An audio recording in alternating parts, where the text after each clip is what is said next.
Assalamu alaikum, dear students. We are reading the first story of your textbook, and yesterday we have read up to the line when Matlida uttered impatiently, "What do you suppose I have to wear to such things as that?" अपने शोहर से मुखातिब होकर कहने लगी कि मैं क्या पहनूं जो इतनी बड़ी पार्टी के काम में आएगा, मेरे पास है क्या। He had not thought of that, उसके शोहर ने उस बारे में तो सोचा ही नहीं था। और वो अपनी बीवी के आरज़ुओं और शौक़ से तो आशना भी था, लेकिन उस बारे में सोचा नहीं था। लिहाजा कार्ड की खुशी में अपनी बीवी को दे दिया कि कल हमें किसी पार्टी में बुलाया है। लेकिन उसकी बीवी के पास, चूँकि वो शौकीन औरत थी, लिहाजा पहनने के लिए अच्छा खासा ड्रेस नहीं था। इसलिए उसने कहा कि मैं क्या पहन के जाऊँ। ही स्टैमर्ड, उसने स्टैमर किया। स्टैमर कहते हैं बेटा ज़बान में बातों का यानी हल्कान होना, इस तरह से, जैसे कि क्या बोल रही हो, क्या हुआ, इस किस्म की बातें। Why the dress you wear when we go to the theatre it seems very pretty to me. फिर कहने लगा स्टैमर करते हुए कि क्या हो गया, तुम्हारे पास तो वो ड्रेस है ना, जो तुमने उस दिन थिएटर में पहन के गई थी। हम दोनों जब थिएटर गए, वो तो आप पर काफ़ी जचता भी है और काफ़ी खूबसूरत भी लगता है आपके ऊपर। ही वॉज साइलेंट, वो बेचारा खामोश हो गया। स्टूपिफाइड, देखो बच्चों, आपने एक लफ्ज़ स्टूपिड तो सुना होगा। बेवकूफ़ है ना, जो बेवकूफ़ है, जो अक्ल से काम नहीं लेता, जो सोचता नहीं है। तो स्टूपिफाई का मतलब हो गया किसी का बेवकूफ़ बन जाना, यानी अक्ल का सोचना बंद कर देना। अक्ल का सोचना बंद कर देना, यानी अक्ल सोचना ही बंद कर दे, उसको कहते हैं स्टूपिफाई। ये कब होता है बेटा, जब हम किसी खतरनाक कंडीशन में या डिफ़िकल्ट सरकमस्टेंस में घिर जाते हैं, तो वहाँ हमारा दिमाग काम करना छोड़ देता है। अगर हम किसी परेशानी में हो और हम कुछ सोचने लग जाएं, तो हम सोच नहीं पाते। यहाँ भी उस बेचारे के साथ यही हो गया, चूँकि वो अपनी बीवी के शौक़ और उसकी ख्वाहिशात से आशना था, तो लिहाजा उसके पास इतने पैसे थे भी नहीं कि उसको एक अच्छा सा ड्रेस खरीदे, इसलिए वो स्टूपिफाई होगा, यानी उसके दिमाग ने सोचना ही बंद किया। इन डिस्मे, डिस्मे का मतलब है, डिस्मे का मतलब होता है बेटा परेशानी, परेशानी या कहेंगे हम गम में। वो काफ़ी परेशानी और गम में, at the site of his wife weeping, अपनी बीवी को देख रहा था जो मुसलसल रो रही थी। उसके रोते हुए देखकर वो स्टेमर करने लगा कि क्या हुआ, क्या हुआ, तुम्हें क्या हुआ है।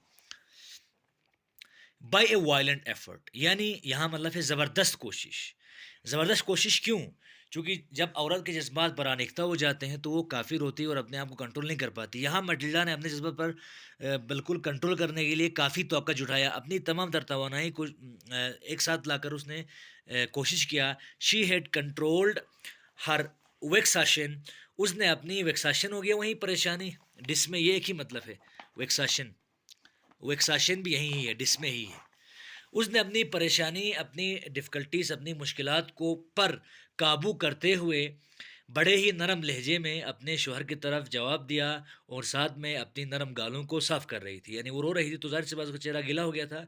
अपने चेहरे को साफ़ करते हुए कहने लगी, nothing, only I have no dress and consequently I can't go to this affair.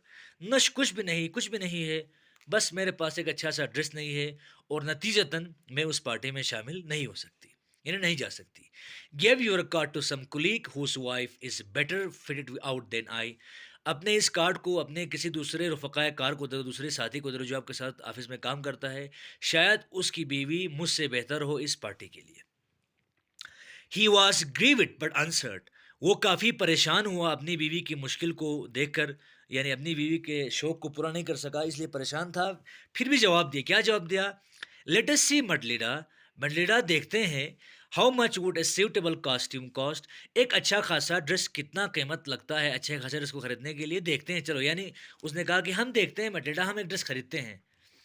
Something that would serve for other occasions, एक ऐसा ड्रेस जो दूसरे पार्टीज में भी काम में आए। समथिंग वेरी सिंपल, एक ऐसा ड्रेस जो सादा हो, यानी एक ऐसा ड्रेस जो कीमती भी ना हो, बाकी पार्टीज में भी काम आने वाला हो, उसको हम ढूंढेंगे। यानी कुल मिला के उसने मडलिडा को हौसला दिया कि मैं खरीदूंगा आपके लिए कोई सिंपल सा dress. She reflected for some seconds thinking of a sum that she could ask for.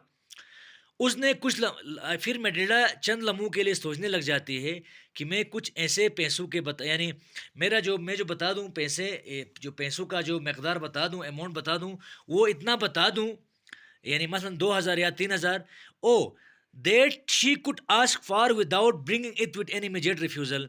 यानी उसने सोचा कि मैं पैसे बता भी दूं अपने शौहर को, तो इतना ना बता दूं कि शुरुआत में वो रिफ्यूज़ करे। मसलन मैं कहूँगी मुझे 5,000 चाहिए, तो ज़ाहिर सी बात है शौहर के पास तो 5,000 नहीं होंगे, इसलिए वो कहेगा नहीं मैं नहीं दे सकता। लिहाजा वो इसी बारे में सोच रही थी कि मैं कुछ ऐसा सम बताऊंगी जो वो इनकार किए बगैर दे दे। मसलन मांगूंगी 2,000, तो वो आराम से इनकार किए बगैर दे देगा। यानी वो क्या सोच रही थी, ऐसे सम के बारे में सोच रही थी जिसको वो बिना अपने शौहर से इनकार का मुजाहरा किए बगैर हासिल कर सके। यानी अगर वो 2,000 मांगे, 1,000 मांगे, यानी वो ऐसे ही पैसों के बारे में सोच रही थी, ऐसे सम के बारे में, जिससे ऐसे रकम के बारे में जिसको उसका शौहर बिना रिफ्यूज़ किए दे दे। And a frightened exclamation from the economical Clark.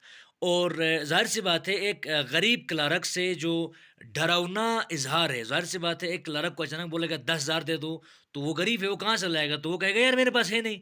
लिहाजा दो बातों को दिमाग में रखकर, अपने शौहर की गुर्बत को दिमाग में रखकर और एक ऐसे रकम को दिमाग में रखकर जिस जो जो उसका शौहर बिना इनकार किए बगैर दे सकता था, उसको सोचकर उसने कहा, फाइनली आखिरकार कहा, क्या कहा, बड़े हिचकिचाते हुए कहा, I can't tell exactly but it seems to me that 400 francs out to cover it.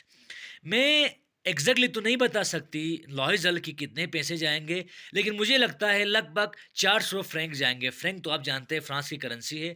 शायद 4,000 फ्रैंक मेरे ड्रेस को खरीदने के लिए काफ़ी होंगे। ये किसने कहा, मटलिडा ने कहा। ही टर्न्ड ए लिटिल पेल। उसका चेहरा 400 फ्रैंक सुनते ही जरत पड़ गया शौहर का। For he had saved just this sum to buy a gun that he might be able to join some hunting parties the next summer with some friends who want to shoot larks on Sunday.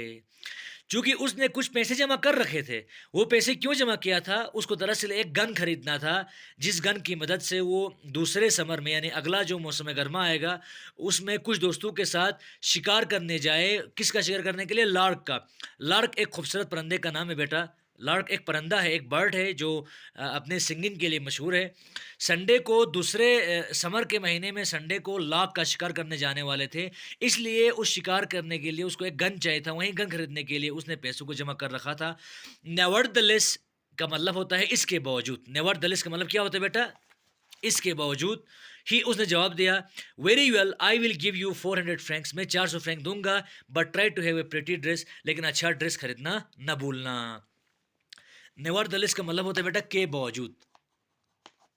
Nevertheless का मतलब होता है बेटा के बावजूद, यानी के बावजूद।